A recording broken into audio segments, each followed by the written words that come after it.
سب سے پہلے میں آپ کو سیرہ سے ایک واقعہ سناتا ہوں کہ نبی صلی اللہ علیہ وسلم کی کچھ سینٹنسز. طائف کا واقعہ تو آپ سب نے سنا ہے، بہت مشہور واقعہ ہے کہ اللہ کے نبی صلی اللہ علیہ وسلم طائف میں دعوت دینے جاتے ہیں اور وہاں ان کے اپنے لوگ، اپنے سے مراد ہے عرب نیشن، یعنی اپنی قوم ٹھکراتی ہے، پتھر پڑتے ہیں رسول اللہ صلی اللہ علیہ وسلم کو، زخمی ہوتے ہیں، لہو لہان ہوتے ہیں، اور بچے نبی صلی اللہ علیہ وسلم کے پیچھے پڑتے ہیں، مجنون کہتے ہیں، پاگل کہتے ہیں، نعرے لگاتے ہیں، پیچھے سے پتھراؤ کرتے ہیں. یعنی سوچیں معصوم بچے جن کو نہیں پتا صحیح اور غلط کیا ہے، وہ نبی صلی اللہ علیہ وسلم کو اس طرح سے ٹونٹ کرتے ہیں بیکاز ان کے چیف نے انہیں بہکایا، جو بھی کیا. ہمارے نبی صلی اللہ علیہ وسلم چونکہ ان کا دل بہت نرم تھا، ظاہر ہے وہ بھی انسان تھے، ان پہ بھی غم آتا تھا، غم کی کیفیت. تو ہم میں سے بہت کم لوگ کو یہاں تک تو پتا ہے کہ طائف میں پتھر پڑے، لیکن شاید ہمیں وہ ایپیسوڈ نہیں پتا کہ اس کے بعد رسول اللہ صلی اللہ علیہ وسلم کہاں گئے. تو اللہ کے نبی صلی اللہ علیہ وسلم ایک درخت کے نیچے بیٹھے افسردہ ہو کے، بہت افسردہ ہو کے، اور پھر ہمارے نبی نے کچھ دعا کی، اور وہ دعا کے کلمات میں آپ کے سامنے آج رکھوں گا.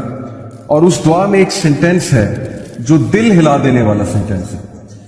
وہ دعا بڑی خوبصورت ہے. اعوذ باللہ من الشیطان الرجیم. اللہم الیک اشکو ضعف قوتی وقلت حیلتی وحوانی علی الناس یا ارحم الراحمین. ابھی میں آپ کو اس کی ٹرانسلیشن سناتا ہوں. انت رب المستضعفین وانت ربی الی من تکلنی الی بعید یتجہمنی ام الی عدو ملکتہ امری ان لم یکن بک علی غضب فلا ابالی ولکن عافیتک. ابھی یہاں تک میں نے آپ کو یہ دعا پڑھائی، پوری دعا ہے، لمبی دعا ہے. Let's read the translation. O Allah, نبی صلی اللہ علیہ وسلم جو بالکل بے حال ہو گئے، غم کی حالت ہے. سو یہ دل سے نکلنے والی بات ہے. جب انسان، میں نے آپ کو بتایا تھا کہ غم سے بہت زیادہ غم اس کے دل میں ہوتا ہے، اسپیشلی جب دیکھیے نا اپنے لوگ اس طرح سے ٹریٹ کریں جن کے ساتھ 40 سال گزارے ہیں، جو جانتے ہیں صادق ہے، یہ امین ہے، اس کے باوجود ایسا رویہ آئے. تو کہا O Allah, to you I complain of my weakness of strength and my helplessness and lowliness before men. اے اللہ، میں آپ سے کمپلین کرتا ہوں، اور میں کس کے پاس جاؤں؟ میں آپ سے شکایت کرتا ہوں. کس چیز کی؟ اپنی ویکنیس کی، اپنے ضعف کی. اینڈ مائی ہیلپ لیسنس، اور میں ہیلپ لیس ہو چکا ہوں. اور ہیوملیشن بفور مین، لولینس بفور مین. یہ لوگ جو ہیں، جو کل مجھے سلام کیا کرتے تھے، جو کل جو ہے وہ اتنا عزت کیا کرتے تھے، جیسے میں نے کلمے کا نام بلند کیا، آپ کا نام بلند کیا، تو آج یہی لوگ ذلیل کرنے پہ اتر آئے ہیں. You are the most merciful and Lord of those who are humble and weak, and you are my Lord. اور پھر نبی صلی اللہ علیہ وسلم نے کہا To whom do you leave me? اے اللہ، تو مجھے کس کے حال پہ چھوڑتا ہے؟ یہ شکایت ہے، لیکن یہ وہ والی شکایت نہیں ہے جس میں تقدیر کو چیلنج کر دی. یہ جیسے ایک کسی سے آپ کو محبت ہو، آپ اس سے اپنی ویکنس کی شکایت کرتے ہیں تاکہ وہ آپ سے سمپتھائز کرے. تو نبی صلی اللہ علیہ وسلم کہتے ہیں To whom do you leave me? آپ کس پر مجھے چھوڑتے ہیں؟ To a distant person who receives me with hostility. کیا آپ مجھے اس شخص کے حال پہ چھوڑتے ہیں جو میرے ساتھ ہاسٹائل ہے؟ یعنی طائف کی بات ہو رہی. کیا آپ طائف والے لوگوں کے حال پہ مجھے چھوڑتے ہیں؟ Or to an enemy whom you have given power over me. یا اس دشمن کے حال پہ مجھے چھوڑتے ہیں جو اس وقت مجھ سے پاورفل ہے. ابو لہب کی بات ہو رہی، یعنی اپنے چچا کی بات کر رہے ہیں کہ وہ اس وقت میرے پہ حاوی ہوا ہوا ہے اور وہ لوگ مجھے نکالنے پہ تلے ہوئے ہیں مکہ سے. تو کیا آپ ان کے حال پہ مجھے چھوڑ دیں گے؟ یہ بالکل اسی طرح ہے جیسے آپ کسی سے محبت کریں اور ان کو یہ کہیں کہ آپ میری مدد کیوں نہیں کر رہے، کیا آپ مجھے چھوڑ دیں گے اس طرح سے؟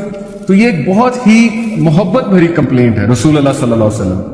اور پھر اگلا سینٹینس جو میں آپ کو آج سنانا چاہتا ہوں، O my lord, as long as you are not displeased with me then nothing else matters. ختم.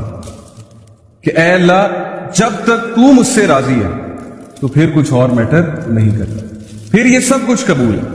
پہلے کمپلین کی، اب طریقہ دیکھیے رسول اللہ صلی اللہ علیہ وسلم کی دعا کا.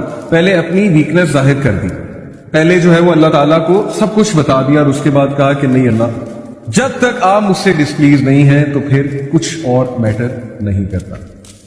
تو یہ ہے وہ فلسفہ جو آج ہم ڈسکس کرنے آئے ہیں کہ زندگی میں جب تک اللہ راضی ہے تب تک زندگی سیٹ ہے. جب اللہ ناراض ہے تو بس سمجھیں کہ ہمارا برا ٹائم شروع ہو گیا. اب ہمارا کرائٹیریا یہ ہے، ہمارا لاس یہ ہے کہ نہیں، فلانا انسان ہمیں چھوڑ گیا تو بس زندگی ختم ہو گئی.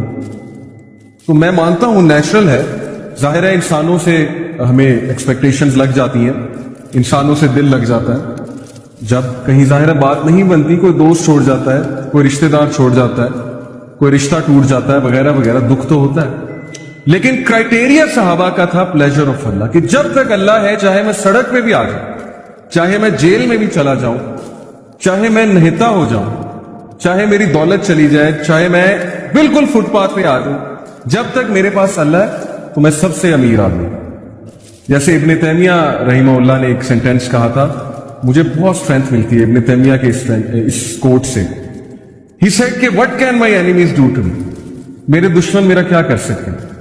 Wherever I go my paradise is with me۔ جہاں بھی میں جاؤں گا میری جنت میرے ساتھ جائے گی۔ If they expel me، اگر وہ مجھے نکالیں گے تو یہ میرے لیے سیاحت ہے، میں سیاحت کروں گا، اللہ تعالیٰ کے سائنس دیکھوں گا، اللہ کی حمد بیان کروں گا۔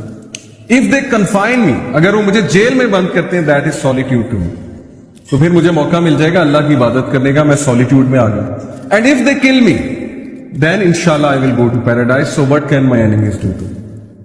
یعنی اس طرح کی امپاورمنٹ، اتنی بہادری، اتنا کریج کہ میرے دشمن میرا بگاڑ کیا سکتے ہیں، ہر جگہ تو میں جنت لے کر جاتا ہوں۔ wherever I go I carry forward my jannah with me۔ نکال دیں گے وہ سیاحت ہے، جیل میں بند کر دیں گے وہ سولیٹیوڈ ہے، اور قتل کر دیں گے تو وہ شہادت ہے۔ تو اس طرح کے انسان کو اور اس طرح کی قوم کو کوئی شکست نہیں دے سکتا۔ ہم زندگی میں شکست کیوں کھاتے ہیں؟ کیونکہ ہمارا کرائٹیریا اللہ کا پلیجر نہیں ہے، ہمارا کرائٹیریا لوگوں کا پلیجر ہے۔ فلانا مجھ سے کتنا خوش ہے، فلانا مجھ سے جو ہے پتہ نہیں راضی ہے کہ نہیں ہے، حالانکہ لوگوں کو راضی کرنے میں کوئی مذائقہ نہیں ہے، کوئی مسئلہ نہیں ہے، بلکہ حدیث میں آتا ہے کہ جو کوئی اللہ کی مخلوق کو خوش کرتا ہے اللہ اس سے خوش ہوتا ہے، لیکن not on the expense of displeasing Allah سبحانہ وتعالیٰ۔ یہ فلسفہ ہے۔ تو جب اس ذات کو چھوڑ کے ہم لوگوں کے پیچھے بھاگیں گے، اس ذات کو بھلا کے ہم لوگوں کے آگے ہاتھ پھیلائیں گے، حالانکہ ہمیں اللہ تعالیٰ کا پتہ نہیں کہ اللہ تعالیٰ کی پاور کیا ہے۔ میں نے آپ کو لاسٹ لیکچر میں بھی اللہ تعالیٰ کی پاور کے بارے میں بتایا تھا کہ دلوں کا کنٹرول اللہ کے ہاتھ میں۔ اللہ چاہے گا کسی کا دل پھیر دے گا ہمارے لیے، چاہے گا اس کے دل میں محبت شفقت بھر دے گا، چاہے گا اس کے دل میں ہم سے دوری ہم سے نفرت بھر دے گا، یہ اللہ تعالیٰ کے کنٹرول میں۔ تو اس لیے ہماری پرسنالٹی کی ویکنس کی وجہ کہ we depend on the people, we depend on everyone other than Allah سبحانہ وتعالیٰ۔ سو پروفیٹ صلی اللہ علیہ وسلم سیڈ کہ as long as you are not displeased with me then nothing else matters. جب تک اللہ آپ راضی ہیں تب تک ہر چیز سیٹ ہے۔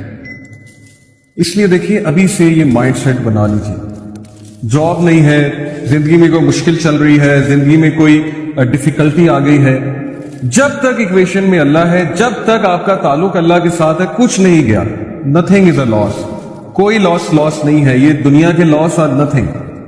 لیکن اللہ چلا گیا، اللہ ایکویشن سے آؤٹ ہے، تو پھر یہ سب سے بڑا لاس۔ اب یہ سودا پھر آپ نے خود کرنا ہے۔ یہی تو زندگی ہے اصل میں، کہ ہم کس چیز کو پریفر کرتے ہیں، کس چیز کو نیگیٹ کرتے ہیں، نگلیکٹ کرتے ہیں وغیرہ وغیرہ۔